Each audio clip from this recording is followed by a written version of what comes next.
You know, after 26 years on this bench, I thought I had learned to read the arithmetic of human effort, what a person will do when something costs them more than most people would be willing to pay, especially when no one is watching and no one would know if they simply didn't. I thought I understood how that calculation ends. I was wrong. Quietly, completely wrong. One particular morning, a man walked into my courtroom. He didn't come in with an attorney or a family member. He came in escorted by a police officer wearing a canvas jacket with a faded unit insignia on the sleeve and boots that had been resoled twice. He was using a cane. He was 51 years old, and he had walked 4.5 miles that morning on a leg that the United States Army in the years since had made painful to use for 4.5 consecutive steps because 3 days earlier he had found a dog that wasn't his and had decided without drama, without expectation of anything in return, that it needed to go home.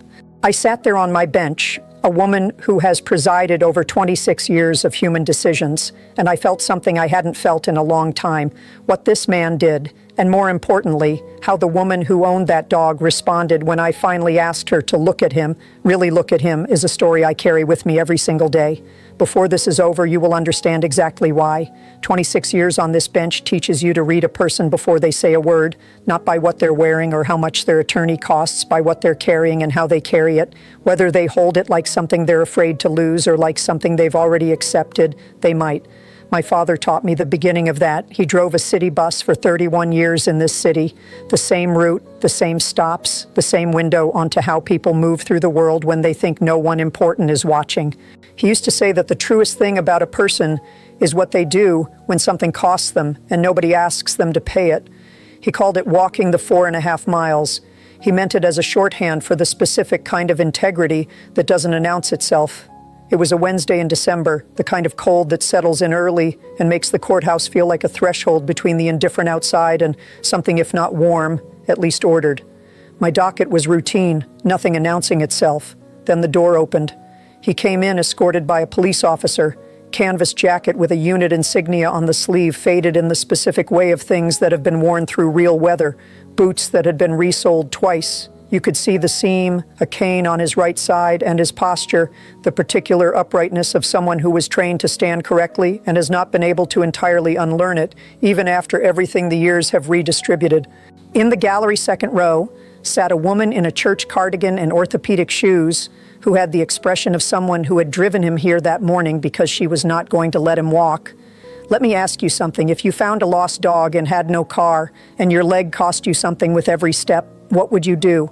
I want to be clear about what kind of matter this was because it matters to everything that followed. Thomas Garrett was not a defendant. He had not been charged with anything. He was in my courtroom because a complaint had been filed against him, a complaint describing his arrival at a private residence as suspicious, and the precinct, after reviewing the circumstances, had declined to let it sit as an open matter against a veteran who had demonstrably returned a lost animal. The officer's testimony established the timeline without ambiguity. Thomas had found the dog on December 4th, huddled under the awning of a closed laundromat 2 blocks from his building. He had taken it home. Over the following 3 days, he had made documented good faith efforts to locate the owner, contacting the carrier on the disconnected number on the collar tag, cross-referencing the registration with a neighborhood lost pets board, working methodically through the information available to him. On December 7th, having found an address, he had walked 4.5 miles to return the animal. The dog was returned in good health. Thomas had spent approximately $23 of his fixed income on food and veterinary care during the 3 days he kept it. The owner entered the courtroom with the efficient energy of someone who considers this a formality. Priscilla Chambers, 44 years old, boutique attorney beside her, the rotation of bench, gallery, phone that communicates a foregone conclusion. She did not look at Thomas when she entered. Her attorney filed a motion to clear the complaint and return the matter to record. Standard language, efficient. He reached for resolution. I raised one hand. I asked Priscilla whether she had anything she would like to say to the man who had found her dog and walked 4.5 miles on a disabled leg to return it. Her response was not cruel. I want to be precise about that because cruelty would have been easier to address and easier to name. What she offered was something more specifically difficult, the measured reasonness of someone who believes genuinely that she is being fair. She said she appreciated that the dog had been returned. She said she had no way of knowing who this person was or why he had her dog. She said the animal was a purebred of significant value and that anyone finding it would have had obvious financial motivation to keep it, which was why filing a report had seemed seemed like the responsible thing to do. She said she would like the court to establish whether the dog had received proper veterinary care during the 3 days it was in Thomas's possession, because she had no way of knowing the conditions of his home. The gallery went very still, not the gasping stillness of shock, something quieter than that, and in some ways harder to sit with, the stillness of a room that has just heard something reveal more about the person saying it than they intended to reveal. Thomas did not react. He stood with his cane and his faded unit insignia and his twice resoled boots, and he looked at me with the expression of a man who has been categorized before he speaks many times and has developed over the years the specific composure of someone who knows what is happening and has decided not to spend anything on responding to it. I removed my glasses. I laid it out as a sequence because I wanted every element to be in the room at the same time. He spent 23s of a fixed income he cannot easily replenish on food and veterinary care for your animal. He spent 3 days working methodically through a disconnected phone number, contacting the carrier, cross-referencing the registration, building a path to your address from information that was not straightforwardly available to him. He walked 4.5 miles in December cold on a leg that makes that walk a deliberate act of physical will. He arrived at your door. You accepted the dog, you closed the door, and then you filed a complaint describing his arrival at your home as suspicious. I let that sit for a moment. I want to ask you something that has nothing to do with the law and everything to do with this room and this morning. This man served 2 tours in the United States Army. He came home with a disability. That means the walk he made to return your dog cost him something most people in this room could not replicate on their best day. He found your dog, cared for it, found you, and brought it home. I want to ask you what you would like to say to him, not for this record, not to this court. To him, Priscilla's attorney began to rise. I raised one hand without looking at him. He sat down. The courtroom held completely still, the stillness of a room that has understood that something is being required of someone and is waiting to find out whether they can meet it. Priscilla looked at Thomas for the first time since she had entered the courtroom. She looked at the cane first, the way people look at things they should have registered earlier and didn't. Then the jacket, the faded unit insignia on the sleeve, the twice resoled boots. Her composed indignation, which had been the organizing principle of her morning, encountered something it had not accounted for. It did not soften into warmth. What happened was something quieter and more honest than warmth. It became uncertain. The framework wobbled, not dramatically, just enough that everyone in the room could see it. She said, "I didn't know he was a veteran." I said, "Miss Chambers, that is not the relevant fact. The relevant fact is that he found your dog and returned it. Who he is does not change what he did, but who he is. The cane, the unit insignia, the leg that made those 4 and 1 or 2 miles what they were, might help you understand what it cost him to do it. That is all. That is the only reason it matters." This morning, the courtroom was completely still. In the second row, Dolores Vance put her hand over her mouth. Not with drama, with the specific gesture of someone who has been waiting through a long morning for something true to be said and has just heard it. The silence before Priscilla spoke again lasted a long time. Then she said, "I should have said thank you." She said it quietly, not to the court and not to the record, in the direction of where Thomas was standing. It was not a performance. It was a specific statement of someone who was just understood something they should have understood earlier and does not yet know what to do with that understanding except say it out loud. Thomas looked at her. He said, "Yes, ma'am, you should have." No elaboration, no edge in it, and no warmth in it, just the plain, unoriented truth of 2 people in a room where something accurate had finally been said, acknowledged, and received. I dismissed the complaint. The record reflects that Thomas Garrett's actions on December 4th through December 7th were consistent with those of a responsible and diligent finder acting entirely in good faith. The complaint filed against him is without merit and is dismissed with notation. The $23 spent on food and veterinary care is a documented and reasonable expense for which reimbursement is appropriate. Priscilla's attorney did not argue any of this. Priscilla wrote the check at the clerk's table. She wrote it for exactly $23. She handed it to Thomas without making eye contact. Thomas took it. He folded it once, a single clean fold, and put it in the pocket of his canvas jacket. He did not say anything else.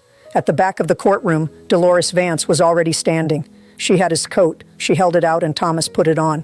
Then she reached up and buttoned the top button because she is his neighbor of 6 years, and that is what you do when the person you came with is 51 years old and the December air outside is the December air outside. It was a small act. It was the kind of small act that exists between people who have been quietly present for each other across a hallway for long enough that the gestures no longer require explanation. They walked out together. Thomas's cane marked the courthouse floor in the rhythm of someone who has learned over years of necessary adjustment exactly how to pace himself across a distance. The courthouse steps, the car, the drive home to December streets, which had the quality that December streets have when the morning has required something from you and is now over. They did not talk about the hearing. There were mornings that talk about themselves and mornings that simply end. This was the second kind, and they both understood that without saying so. 3 weeks passed. Then something arrived at Thomas's door. Priscilla came to Thomas's apartment building 3 weeks after the hearing. She did not ring the bell. She left a bag outside his door and she left. Inside the bag, enough premium dog food to last a month, a thank you card, and a handwritten note. The note said she had made a donation in his name to a veteran service animal organization. It did not ask him to acknowledge it.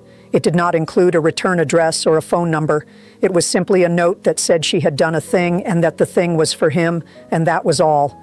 Thomas found the bag when he came home from his morning walk 2 blocks to the corner and back, what his leg allows on most mornings. He picked up the bag, he read the card, he read the note. He set the note on his kitchen table next to the photograph of his unit. 12 men standing in the specific configuration of people who have been through something together that no photograph can actually hold. He looked at that photograph, he looked at the note.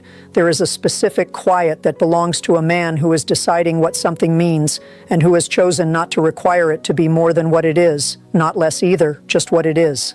6 months after the hearing, a card arrived at the courthouse. The handwriting was steady and deliberate, the handwriting of someone who takes their time because the words are worth taking time with. It said, "Your Honor, I want you to know the dog's name is Biscuit. He is doing fine. Dolores says, hello, I walked 5 miles last Tuesday. It took me 2 hours and I needed to rest twice, but I did it. Thank you for making her understand.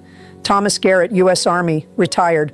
I keep it in the top drawer of my desk next to a photograph of my father standing beside his bus, Route 14, the one he drove for the last 11 years before he retired, in the specific way of someone who has spent 31 years learning the shape of a thing and feels at home next to it. He paid attention for 31 years to who does the hard thing quietly, to who walks the 4 and 1 or 2 miles when nobody asks them to and nobody is watching, and the leg costs something with every step. The walk that was 4 and 1 or 2 miles is now 5. It took 2 hours. He needed to rest twice. He did it anyway. That is what this bench is for, not the dramatic reversals, the small specific confirmations that the thing you believed is still true. It is still true. I want to say something directly to everyone watching this. Thomas Garrett found a dog under a laundromat awning in December.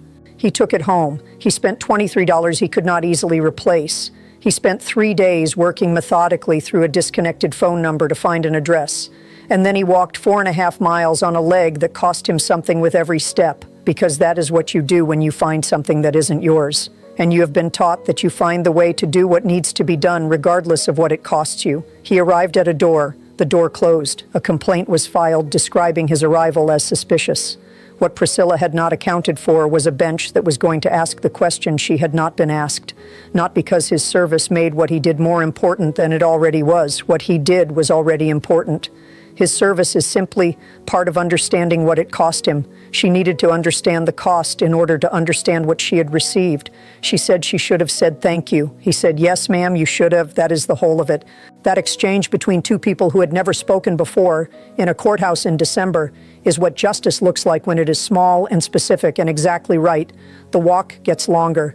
Pay attention to who walks the 4.5 miles. Share this. Subscribe. Tell someone who needs to hear it. Thomas Garrett walking, still here.